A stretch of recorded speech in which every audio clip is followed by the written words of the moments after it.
It's time once again for another episode of Georgia Business Radio. Broadcasting live from the Pro Business Channel studios in Atlanta. And now here's your host, Rich-Casanova. All right, Rich-Casanova here for another exciting episode of the Georgia Business Radio Show, broadcasting live from our beautiful Pro Business Channel studios here in Buckhead, and we have a unquestionable subject matter expert on the topic of consulting, but specifically social media marketing. So, Shantel, welcome to the show. Thank you so much for having me, Rich. I really appreciate it. Yeah, absolutely. And I didn't check the pronunciation of your last name, so I'm going to have you do that for me. It's Khleif. Khleif. Okay, yes. Yeah, I could have gotten that one, yeah. Yeah, not too bad. All right, so Shantel, so welcome to the studios, as I mentioned. Let's kind of talk a little bit of backstory here before we get into your topics and subject matter. And where are you originally from?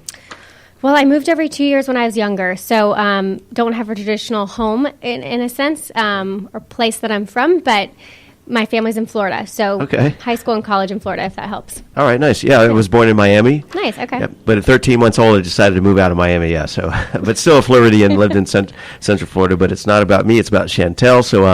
So now this, stemming from a deep love and respect for small businesses, which is right in our wheelhouse, you built Image Media, and I went to your website. It's very impressive, by the way, yeah. Thank you. Yeah, Imagine Media. I appreciate that. Yeah. Oh, Imagine, yeah. What did I say? Image. Yeah, It's okay. Imagine, yeah, with an E. To give an online voice to companies who would otherwise not have the time to do so, right? Because we're spinning so many plates in our businesses, right? Certainly. Yeah, it was a fun way to start the company, and I'm excited to dive into it. Okay. And now it says you also previously owned a wedding planning company. Yeah. How long did you do that? And I was in Chicago before this, Okay. And I did that for 2.5 years. So that'd be a whole show right there, right? Yeah, I've got stories for days about the bridezillas. Yeah, I was going to ask you that question. Yeah. So what was the best part and the least favorite part of that job or that company? Best part was definitely the creative side of things. The worst part is how I mean, without getting too deep, I think society kind of misconstrues maybe what weddings should be about these days, and it's a big, party and a way to show off as opposed to the love that I think it should mean. So that's why it kind of was a little draining at the end. Yeah, with all the movies and all the hype, mm-hmm. and people just get caught up in that. Their expectations are probably maybe unrealistic for their budget sometimes, or just too much stress and pressure. Yeah, a lot of family input, which can cause some drama sometimes. Yeah, exactly. Yeah. So this is not the wedding show, so we'll fast forward now. So you're also the current co-founder of a nonprofit aimed at assisting students in need. Yeah, it's a nonprofit called Operation Celebration, and we have 2 events yearly. We're putting a pause this year, but we've helped students get back to school with providing school supplies and then also providing family meals for the holidays. Wow, that's awesome. And thank you. How many folks do you typically help or with that program? I believe in 2014 we did 500 baskets around Thanksgiving. Wow. And then 1,000 students in a few school districts in the area. Wow, that's awesome. So now you've, when you're not networking your way through Atlanta, as you mentioned, you kind of end up in all zip codes at any given time, right? Yeah. It sounds like. Travel. All right. So, and you're offering your services to business owners in need, motivating the team. Talk to me about the team. Who else works with you? Yeah, I have 6 other great teammates and colleagues, and we're hoping to find 2 other part-timers soon as well. But they're amazing. They're extremely creative, hardworking, and our clients love them. Okay. So, yeah. Sorry. No worries. So I can feel your passion and excitement of working with those folks and adding some more team members. And finally, in our show notes, it mentions you have a big and lovable pup, Gunnar. Gunnar. Yeah, he's a great golden retriever. Super hairy, but amazing. Yeah, other than that. All right, so now that kind of brings us a little bit up to speed for folks that may not be familiar with you and your work and your efforts. Let's talk about social media strategy. This is on virtually, you can't be in business without starting with that on your short list, right? Certainly. And there's a yin and yang there of, a whole hour show of how much and what sandbox am I in for social media. Mm-hmm. But how would you start off a conversation with a business owner when they ask you, Shantel, I'm looking for help on social media? Yeah. Well, if you don't mind, I'd love to kind of tell you a little bit about the backstory of how the social media company started. That makes sense. Let's do that. Because I think it all ties together. Yeah. So I moved to Atlanta with the intent to open a second branch of the wedding planning company. Ironically enough, pie became a really big trend in the wedding space in Chicago. So I have a big sweet tooth, and when I moved here, I was craving pie. And I stumbled across a place called the Pie Shop here in Buckhead. Okay. Are you familiar? Yeah, oh yeah. It's delicious. Yeah. And I went on her Facebook page as a consumer, and I couldn't tell if she was open that day, what flavor she had. I saw customers were interacting, but no one was responding back.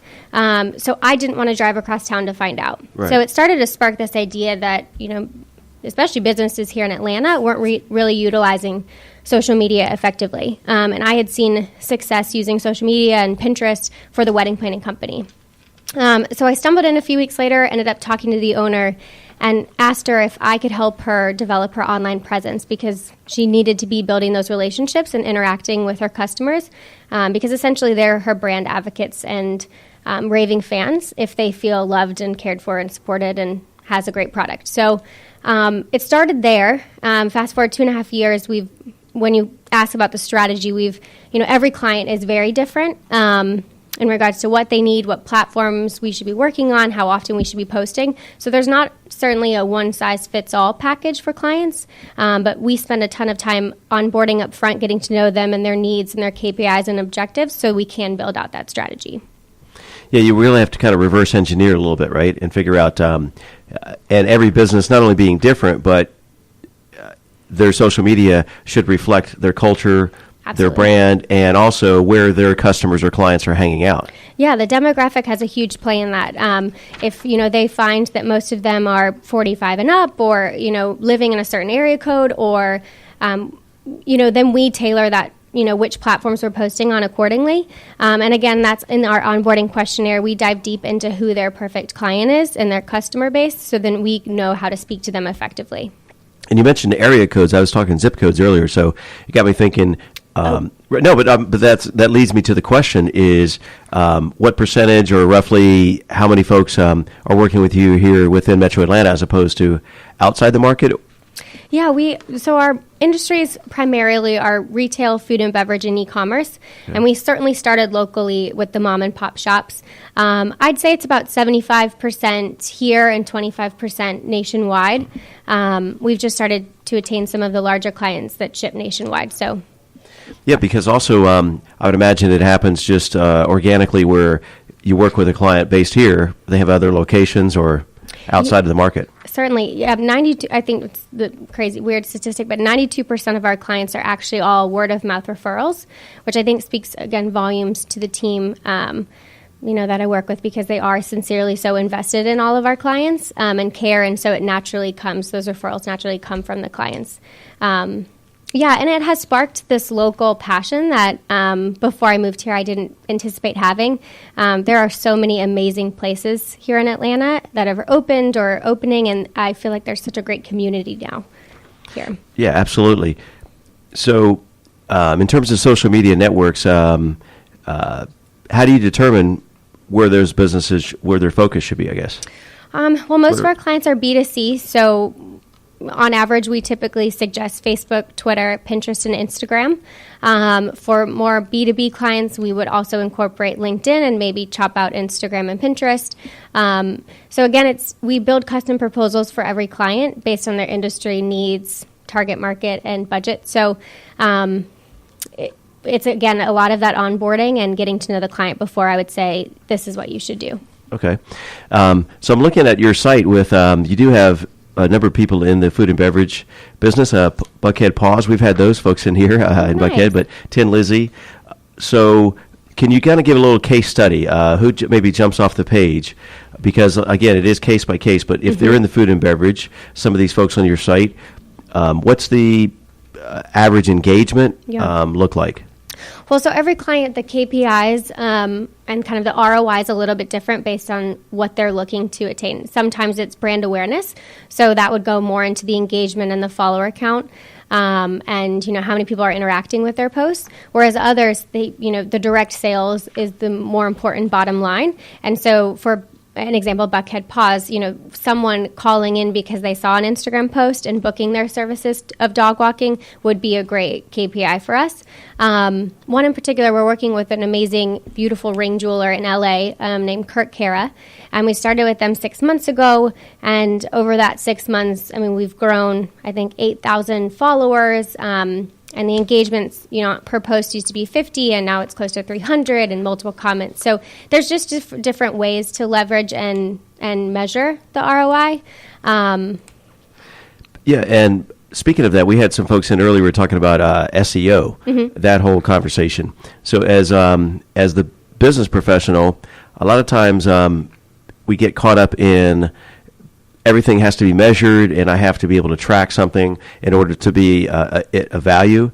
Is it different kind of social media? What is the typical expectation? Because a lot of times it's just I guess, again, it goes back to each client, but you want brand awareness, you want kind of that social media activity, but not all of that can be necessarily translated into immediate sales or revenue, right? Yeah, absolutely. And we find it tough because a lot of people, most people, will not volunteer the information that, I saw that on Instagram a couple of months ago and then later on Facebook, and that is why I'm here today to make this purchase. So the impressions absolutely count for something, but people don't volunteer that information. So finding other creative ways to track that, whether we do a giveaway where they're enticed to tag friends so then we can see how many people are engaged, and then they have to call to pick up, their special gift, or maybe we'll do a special at Tin Lizzie's, and if people come in and say they saw that on the Instagram account, then that's get a free appetizer or something. Absolutely. Yeah, I guess that's where you'd have to really kind of measure. I used to be in print media or publishing, and it was a franchise publication, and that was always a struggle, and it was even more difficult because you didn't have any metrics, online when you had a print publication, and folks would advertisers would always ask, I need to see a return on this investment, which makes sense on one hand. But on the other hand, more people that see your advertising should generate into revenue. But then I would see people come into an establishment. I was standing right beside them, with the publication, and they get it every week, and they call the publication by the wrong name. Yeah. So it's just, the human factor of it was frustrating because then that's not going to translate into that business owner writing that check said, because even the end consumer gave the wrong metrics. Yeah. Right. Yeah, it's a different ballgame. But there are so many great tools out there now to create custom trackable codes. Like a company called Springbot, they're actually they started here as well, or just the reporting and analytics side and Google Analytics, kind of tying those efforts together help a little bit in tracking the ROI. And is that something that that the client would kind of monitor and then would resonate in using your services, or is that something that you also analyze on their behalf? So we would encourage them to be going into those analytics dashboards just as often as we are. I think we found that our best clients are fully interactive in their marketing efforts, and it's not just a side thing that they know they need to be on, but whereas it's a thing that they know is very important to the success of their company. So I would say absolutely, we would encourage them to still be on it, but we are tracking it on a weekly, daily, monthly basis, and then we provide reports to them at the end of that month, and then also powwow and sit down and to meet with them to just review the results if anything is unclear. All right. And so I'm also looking at your site. I see Fit Radio, which got my attention whenever you talk to me about those guys. Have you heard about Fit Radio? I may or may not have. It kind of rings a bell, but I think I probably clicked at your site and saw them recently, but yeah. Well, they're a great client. You'll have to download the app. They've got so many users, and it's such an exciting client to be working with. But it's a fitness app that is just curated playlists for you with different DJs based on workouts or genres, and it tracks it syncs to your BPM. So when you're running, you don't have to try to find that perfect playlist. Wow! They've got a lot of really neat features that that are in the pipeline. But definitely check them out. Try the free month. It's awesome. Okay, it does sound interesting. You mentioned kind of free month. I don't imagine in your service that you offer a freemium of any kind, typically, right? No. Yeah. We've traded a couple services with a few clients if it makes sense to do. Yeah. But we do have a starter set up, an onboarding fee that's kind of non-negotiable. Right. And then we have 24-week minimum agreements. Oh, okay, yeah. And we found that it's great. I know clients might be fearful at first and they want to do the month to month, but you have to be consistent on social media, and people really don't start to see that ROI until they've spent the time and being consistent building up the social media presence. So that's why we have the 24-week minimum. And I'm sure, obviously, I'm looking at your website, all this information, but share with our listeners, so if someone engages with you, what are the range of options? Is it kind of a la carte or packages where you can build it out and then you also monitor it, actually do the social media on their behalf, and then the back-end reporting? Or talk to me about those range of services, I guess. So we offer a couple things. Training is one of those. So if you wanted us to come in to meet the team and you guys wanted to tackle it first, we could absolutely come in and train. But our core competence is really, we have a photographer on staff, which is amazing. So all of the assets that you would need for your social media accounts, we're actually capturing for you. Like, we'll either come into your location, we'll set up these photo shoots, we'll book the models, scout the props. Wow. And then they can use all of those photographs and assets on all of their marketing material, so website, flyers, pamphlets. So that's a big part of what we do. And then we also curate all the content. So our entire team, all of our coordinators are very versed in copywriting. So the client would never have to provide us the copy. So we take the pictures, we curate the content, we execute, and then we manage any customer inquiries. So any questions that come in across social media, we're the ones that are handling on that client's behalf. Wow. That's really a full range of services, more than I think I've heard in the past from folks. Yeah. Yeah, we most recently gotten a couple of questions about just help executing. So they would provide us, and then we would schedule it in and manage on that end. But we really kind of enjoy, and we enjoy those working relationships with the clients that, when we have our hands in it, we are truly invested in them and have, their best interest at heart. So we enjoy the kind of all full spectrum package. But to get a little bit more granular, we can help if maybe they just want to start with Instagram. Okay. So we do all of that for maybe just one platform or two, as opposed to the entire gamut. Right. And so talk to us about the timing or sequencing of these postings. We were working on a project for our newsletter, email marketing, and there's a whole science, and people can talk to you until your just eyes glaze over about all the science behind when content should arrive in folks' inbox, email, after hours, weekends, morning, on and on. So in terms of social media, talked about the timing of posting. Yeah, so each platform's a little bit different, and it's something we're always measuring and adjusting, because just recently or yesterday, an article came out that Instagram is changing their algorithm. So now, instead of seeing things in a timeline chronological order, they will now be bumping things up to what has gotten the most engagement. So I'm sure that platform is going to change on the times that are, things are being posted to optimize that. But again, each platform is a little bit different in regards to how often you should be posting and at what times. And I'd be happy to kind of put together an infographic for all the listeners, and I can post that on our blog of the best practices right now if you guys are interested in seeing that. Yeah, that'd be awesome. We'll add that to our show notes as well on the web posting. And I'm going to ask you a couple of questions in terms, looks like most of your clients, as you mentioned, are B2C. Are there any folks that come to mind on the B2B? Yeah, we actually represent a client around the corner. The name is Secure America, and they provide security staffing for Class A buildings. Okay. That would be one. We have a company called Win Realty. It's a little bit different, and they are a brokerage house that you can essentially hang your real estate license under. So they're, targeting real estate agents particularly. I think those are kind of the big ones that come to mind for B2C. Well, a couple of questions on my part, just a little selfish. So if we were to engage with your pro business channel, I know kind of putting you on the spot right here, but what would be, because you would want to do kind of a whole conversation and delve into our needs and all that stuff, but just on the basic surface or surface, what would you see? Because we're big on Twitter, but we'd like to, I think, I'll ask you that question. Where do you think we should be have our presence in social media? Twitter, absolutely, but also Facebook and LinkedIn. Okay. I think LinkedIn, you can be utilizing the connections and reaching out and placing a few ads to get in front of other business owners to connect with them. And then also listeners are very engaged on LinkedIn. And then Facebook, I think it's a great platform to just help with SEO and it continue to build that brand awareness and brand presence. With Facebook, though, unfortunately, it's just a black hole unless you spend money on advertising. Right. So I would still suggest having that and maybe putting, a little bit of ad spend each month, but those 3 platforms primarily.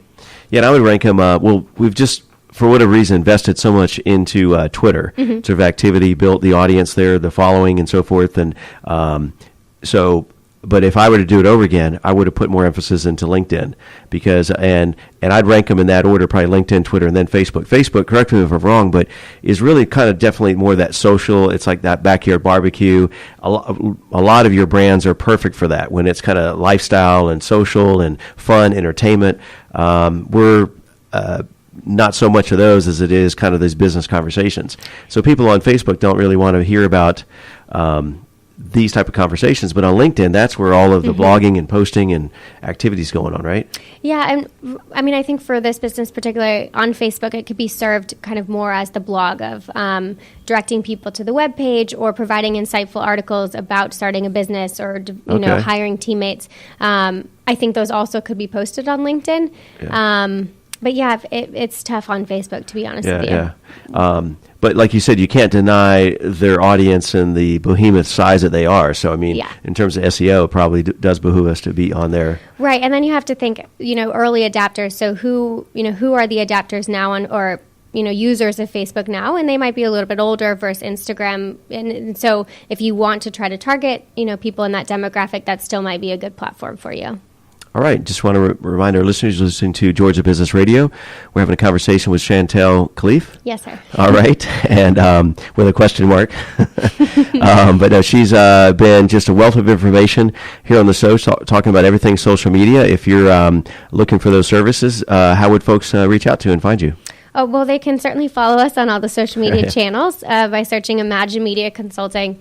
We're on all of them. And then also, if they'd like to reach out to me via email, my email is Shan, SHAN, at imaginemediaconsulting.com or info@. Okay. And again, we are hiring for 2 part-time positions, so careers@imaginemediaconsulting.com would be the place to go for that. Nice, perfect. And what are some of the current positions that people are working on and the 2 new ones? So we have a social media manager, 3 social media coordinators, our photographer. We have an internship program we rolled out, and then the 2 part-time positions would be a digital media coordinator and a social media part-time coordinator. Okay. So. I'm seeing some of your team members here at the site, and you've also rolled out an intern program, you said, or? Yes, sir. We're hoping to bring on 1 to 2 teammates each semester to really just, get their feet wet in the social media world. Excellent. So any closing thoughts or what's next on the horizon for Imagine Media? Thanks. No, I'm just really excited for this upcoming year. We've got a lot of great partnerships, and if you're ever in Atlanta and need some fun places to go or inspiration of local places to shop, feel free to check out our website, and you might find some direction there. And if you're ever in Ponce City Market, our offices are actually located there. Would love to grab lunch. Nice. Yeah, I think I saw that on the site. That's a very vibrant community over there, right? Yeah, I'm so pleased with the warm weather because I imagine we'll be using the boat line a lot more. Nice. And so we'll just kind of finish with this. We just have a couple of minutes remaining. So what's a challenge in your business? About a month ago, I would have said that we didn't fire fast enough. Yeah. And so that saying hire slow and fire fast was definitely, kind of forefront in my mind. So that has been a challenge. Just finding the right teammates and then also understanding when to scale. We've been very fortunate to be growing so quickly that we need the help often. And then so sometimes I feel the rush to hire and bring on more teammates, and then it doesn't work out in the long run. So really being more strategic and thoughtful about who we're bringing on and do they fit our core values, and will they make a long-term great teammate. Okay.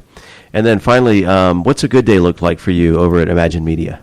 Every day is very different right now, and I'm sure the team can attest to this as well. Sometimes we're hand models, sometimes we are, eating tacos at Tin Lizzie's.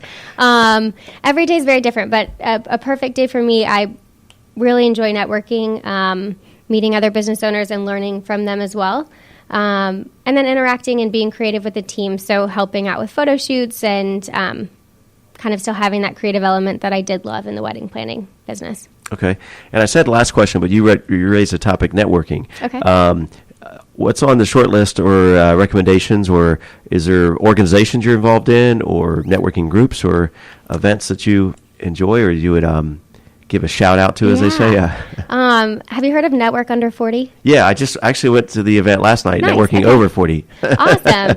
Well, So, Dara, she's Dara, amazing. yeah. So I would definitely recommend that network. I also just joined Entrepreneurs Organization, their accelerator program, which has been great so far as well. They have accountability groups, and you meet every month and really kind of dive deep into your business. So I would suggest that networking association, and then AIMA and AMA are good ones as well. The marketing. Mm-hmm. But those I don't attend as often as probably I should. I think the networking under 40 is a lot more fun, Yeah. I heard there's a huge crowd there last night. They're always packed. I'm so proud of her. They've done awesome. Yeah. And where was that at last night? I wasn't at the one last night, but I was at the Top Golf. I heard about that one, which was great. And I had never been. It was so much fun. Yeah. But always really vibrant people, and it's not stuffy business card passing. It's like genuine conversations, which really sets it apart. Big time. Well, it was a pleasure, Shantel, having you on Georgia Business Radio. Look forward to more upcoming news in your space, in your arena, and pleasure having you here again. Thank you. Thank you so much for having me. It was great. Absolutely. We'll see you next time on Georgia Business Radio. Thank you again for joining Rich Casanova and our guests on the Pro Business Channel. Use the social media links here to share today's show and stay tuned for the next episode of Georgia Business Radio.